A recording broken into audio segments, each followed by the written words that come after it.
최근에 싱가포르 항공과 DBS를 각각 대략 10,000불 좀 넘는 금액씩 매수한 이후에 추가 매수할 종목들을 쳐다보느라 개인적으로 좀 바빴습니다. 올해부터는 좀 더 안전하고 현명하게 투자를 하기 위해 제 절친인 리치투게더 TV와 함께 종목들에 대해 꽤 오랜 시간 동안 같이 얘기를 나누고 논쟁을 거친 후에 저와 리치투게더 TV가 서로 컨센서스를 이루고 즉 합의로 도달할 수 있는 종목들만 같이 투자하기로 결정했었는데 요즘은 정말 아무리 찾아봐도 매수할 만한 종목을 찾는 것이 정말 쉽지가 않습니다. 제가 투자 종목을 선정하는 방법은 매우 단순합니다. 어차피 시장을 예상한다는 건 반반 확률이라고 생각하기 때문에 불가능의 영역이라고 보고 기업 주가 자체에 대해서만 밸류에이션을 합니다. 최근에 매수했던 싱가포르 항공이나 DBS 은행주 역시 당장 코로나 백신이 나오거나 싱가포르 실물 경기가 당장 좋아질 것이라는 생각이 들어서 매수한 것이 아니라 그냥 적정 주가보다 훨씬 낮은 주가를 보여와서 나름 로우 리스크라는 확신이 들어서 매수했던 것입니다. 사실 DBS 같은 경우에는 대략 10,000불 정도만 매수했었는데 만약 주가가 계속 이 흐름대로 간다거나 살짝 더 떨어진다면 30,000불 정도 추가 매수를 하려 했으나 현재는 너무 많이 올라버려서 추가 매수를 적극적으로 할 만한 가격대는 아니라 추매를 못하고 있는 상황입니다. 요즘 주식시장을 보면 정말 너무 뜨겁습니다. 아마 올해에 본격적으로 주식을 투자하기 시작한 분들은 주식으로 돈 벌기 참 쉽다고 생각하시는 분들도 계실 겁니다. 어떻게 보면 코로나 바이러스라는 인류적 재앙이 결국 전 세계적인 부양책을 야기했고 이로 인해 자산시장은 정상 이상으로 달아올랐으니 무너진 실물 경기와는 큰 괴리를 보이며 자산 가격이 매우 상승했습니다.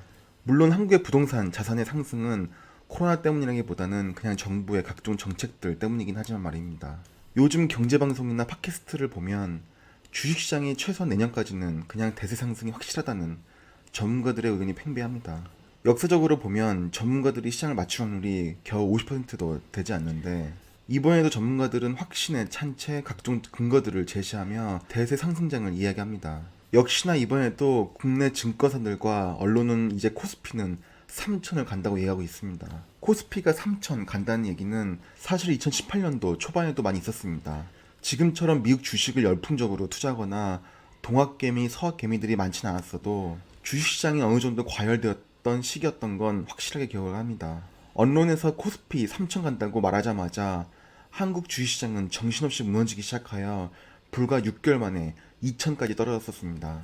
지금의 코스피를 보면 왜 상승을 하는지 이유를 갖다 붙이자면 여러 개 붙일 수 있습니다. 가령 내년에 반도체 경기가 좋아서 삼성전자와 SK하이닉스 등의 매수를 위해 외국인 자금이 본격적으로 들어오기 시작했고 또한 원화가 강세기 때문에 외국인 자금이 들어오고 있고 또한 코로나 팬데믹에 상대적으로 영향을 덜 받고 실물 경기가 미국이나 유럽에 비해서는 상대적으로 덜 망가진 곳이 한국, 중국, 일본, 대만이니 유동성이 이제 아시아로 흘러들어올 차례다라고 말할 수도 있고 이유야 여러 가지 될 수가 있습니다.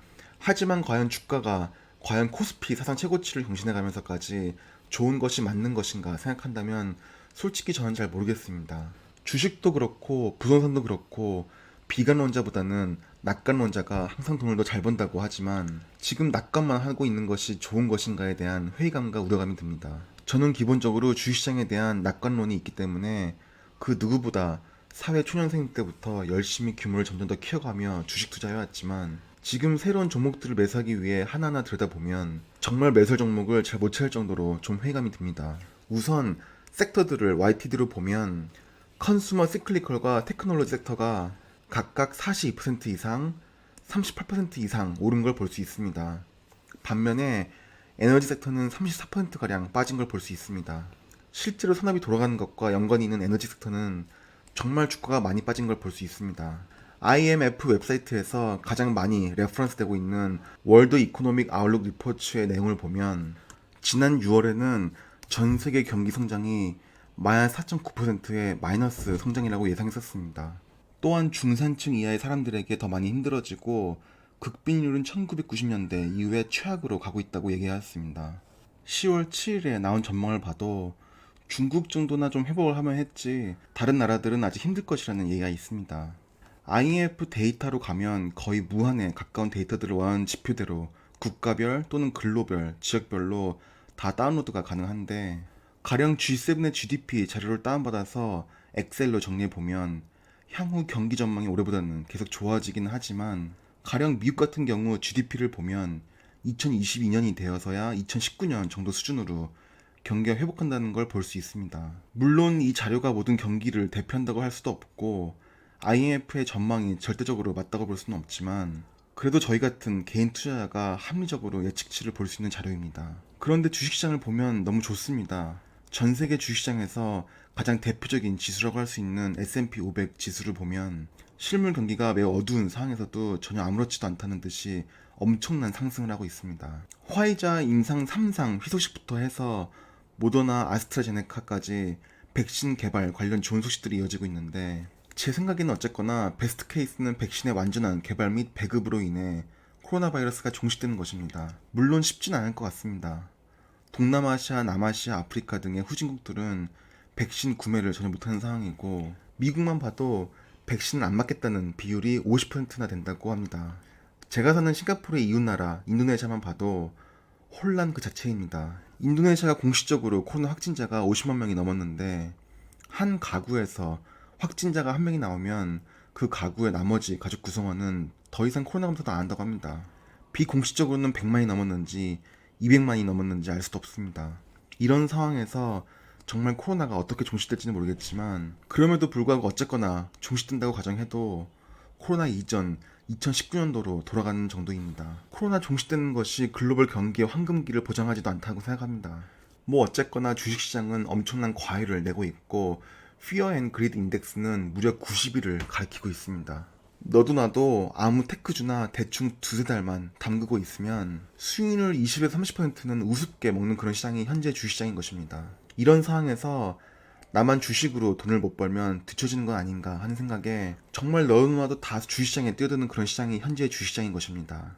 물론 현재의 주식시장 과열이 일본의 1991년 버블 붕괴 상황 같은 상황을 불러일으킬 가능성은 전혀 없겠지만 제가 요즘 매수를 위해 열심히 들여다본 기업 중에 하나인 구글, 즉 알파벳을 예를 들어서 한번 제 생각을 말씀드리겠습니다. 제가 알파벳을 예로 보는 이유는 그나마 빅5 테크 우량주 중에 상대적으로 덜 오른 종목이지만 알파벳의 사업 포트폴리오가 매우 탄탄하고 변화없는 성장주이기 때문에 평소에 가장 관심을 가진 종목 중 하나라 그렇습니다. 그럼 왜 제가 현재 매수대기 자금도 있고 매수를 하고 싶은데 좀 망설여지는지 아주 단순한 이유들을 설명드리겠습니다. 알파벳은 최근에 기업 분석 영상도 올렸었고 최근 3분기 분기 실적 영상도 올렸었기에 기업 자체에 대한 얘기는 삼가하고 주가 측면만 보고 설명을 드리겠습니다. 올해 알파벳을 보면 다른 나스닥 종목들에 비해 상대적으로 덜 올랐습니다. 그럼에도 불구하고 연간으로 35% 정도 상승을 했습니다. 이걸 작년 9월 30일 당시 데이터를 보면 작년 9월 30일에는 EPS가 46.6달러, 그 당시에 주가가 1221.14불, 그리고 PER은 26.2배였습니다. 그런데 현재 기준으로 보면 주가는 1764불, 퍼는 34.1배를 보이고 있습니다. 2018년은 구글의 EPS가 매우 낮게 나올 만한 이벤트가 있던 해이므로 예로 두고 보면 현재 PER은 일반적인 때보다는 꽤 높게 형성되어 있습니다. TTM Trailing 12 Months EPS는 2019년도에 비해 그렇게 획기적으로 늘어나지는 않았다는 걸 볼 수 있습니다. 알파벳의 주가 상승은 실적의 상승에 기반한다고 하지만 좋아지는 실적에 비해 주가가 더 과하게 올랐다는 걸 볼 수 있습니다. 나스닥의 빅5 기업이 정말로 실적이 좋아지고 앞으로도 주가는 의심의 여지 없이 이제까지 그래왔듯이 초우상향을 할 기업인 건 확실하고 5년 이상 들고 갈 종목이라면 사실 아무 때나 매수해도 결국 10년 뒤에 돌이켜보면 굉장히 많은 수익률을 가지고 갈 확률이 높은 기업인 건 누구나 쉽게 예상할 수도 있지만 기왕 매수를 한다면 과연 지금이 매수하기 좋은 타이밍인가 생각해보면 좀 망설여지는 타이밍이라는 것입니다. 알파벳의 EPS에 대한 애널리스트들의 컨센서스를 보면 천천히 우상향하고 있고 2018년도에 비해 대략 20에서 30% 정도의 상승을 2021년도, 2022년도에 예측하고 있습니다. 하지만 주가를 보면 2018년도에 비해 거의 70에서 80% 정도 상승을 했습니다. 제가 우려하는 부분은 글로벌 실물 경기는 여전히 망가져 있고 앞으로도 향후 2, 3년간 전망이 나쁘진 않지만 엄청난 호황기는 아니다라는 점과 좋은 기업들의 좋은 실적에 기반해서 주가가 올랐지만 그 상승 속도가 너무 가파르다는 점입니다. 그 말인 즉슨 현재 주가를 설명할 수 있는 이유는 단 하나, 즉 시장의 과열이다라는 것입니다. 과열은 결국 지속될 수는 없지 않은가 하는 생각을 해봅니다. 제가 최근에 일본의 80년대 주식시장과 부동산 시장, 과열 관련 다큐멘터리를 재미있게 봐서 다시 일본을 예로 들면 니케이 종합주가지수를 보면 생각보다 과열은 굉장히 오래 갈 수 있습니다. 현재 주식시장 과열이 앞으로 3년은 더 갈지도 모릅니다. 일본의 과거 버블 경제를 보면 과열이 거의 10년을 갈지도 모르겠습니다. 아니면 이 과열된 시장이 3개월 내에 완전히 냉각돼 버릴지도 모릅니다. 그럼 이 과열에서의 상승장을 즐기지 못하고 투자 시장에서 빠지는 것 또한 어떻게 보면 실패일 수도 있겠습니다. 어쨌거나 노동으로 인해 월급쟁이로서 벌어들이는 수입에서 지출을 빼고 남는 여윳돈으로 투자를 하는 건데, 가급적 원금을 잃지 않는 선에서 투자를 하려고 하는 원칙이 있기에 요즘 시장을 보면 참 혼란스럽고 어떤 종목을 매수해야 할지 선정하는 것이 쉽지 않습니다. 제 투자 원칙은 로우 리스크 미디엄 리턴입니다.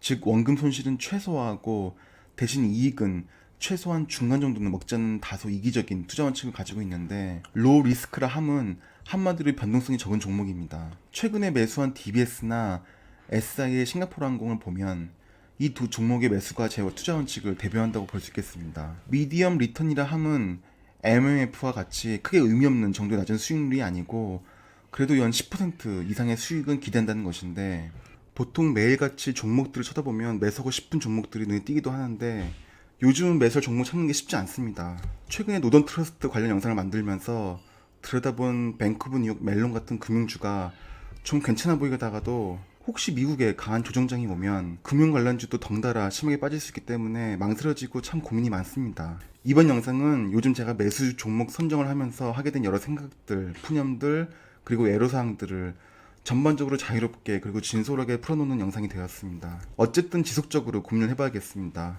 투자는 성급하게 할 필요는 없기 때문입니다. 오늘도 영상 시청해주셔서 감사드립니다.